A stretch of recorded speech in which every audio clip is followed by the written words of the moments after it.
Gandhinagar zone commissioner BM Patel દ્વારા દહેગામ નગરપાલિકા ખાતે હીટવેવ જાગૃતિ બાબતે મુલાકાત કરવામાં આવી હતી. ગાંધીનગર ઝોનની નગરપાલિકાઓના રિજિયોનલ કમિશનરની કચેરી, ગાંધીનગરના પ્રાદેશિક કમિશનર BM પટેલ તથા ચીફ ઓફિસર વર્ગ 1 તેમજ મનોજભાઈ સોલંકી દ્વારા દહેગામ નગરપાલિકા ખાતે ચાલુ વર્ષે ગરમીનું પ્રમાણ અચાનક જ ઝડપથી વધવાની શક્યતાને ધ્યાને લેતા નગરપાલિકા દ્વારા આગોતરા આયોજન બાબતે જરૂરી માર્ગદર્શન સૂચનાઓ આપવા નગરપાલિકા હોલમાં મીટિંગનું આયોજન કરવામાં આવ્યું હતું, જેમાં પ્રમુખ વૈશાલીબેન સોલંકી, ચીફ ઓફિસર ઉમાબેન રામાણી, પિન્ટુભાઈ અમીન, વિપુલભાઈ શાહ, સદસ્યો, સ્થાનિક નાગરિકો તથા નગરપાલિકાના કર્મચારીઓ સ્થાનિક ઉપસ્થિત રહ્યા હતા. બેઠકમાં RCM દ્વારા નગરપાલિકા વિસ્તારમાં દૈનિક વિતરણ કરવામાં આવતા પાણી પુરવઠાના સ્ત્રોત ઉપરથી છેવાડાના ઘર સુધી યોગ્ય માત્રામાં ક્લોરિનેશનલ વાળું પાણી સપ્લાય થાય અને લોકો ફરિયાદ મળે તો તે તાત્કાલિક રિપેરિંગ થાય તે બાબતે ખાસ કાળજી રાખવાની સૂચના આપવામાં આવી હતી. નગરપાલિકા વિસ્તારમાં દૈનિક સફાઈ બાબતે સઘન અભિયાન હાથ ધરવા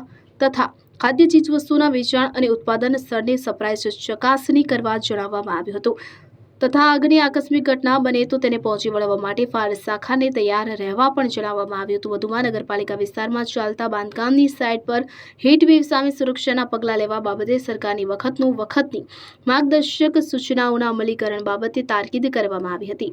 અગરસિંહ ચૌહાણ, હરસોલી, દહેગામ. હવે જુઓ દેશ દુનિયાની તમામ ખબરો તમારી આંગળીના ટેરવે. ઉઠાવો મોબાઈલ અને Google Play Store પરથી ડાઉનલોડ કરો અમારી CN24 ન્યૂઝ મોબાઈલ એપ.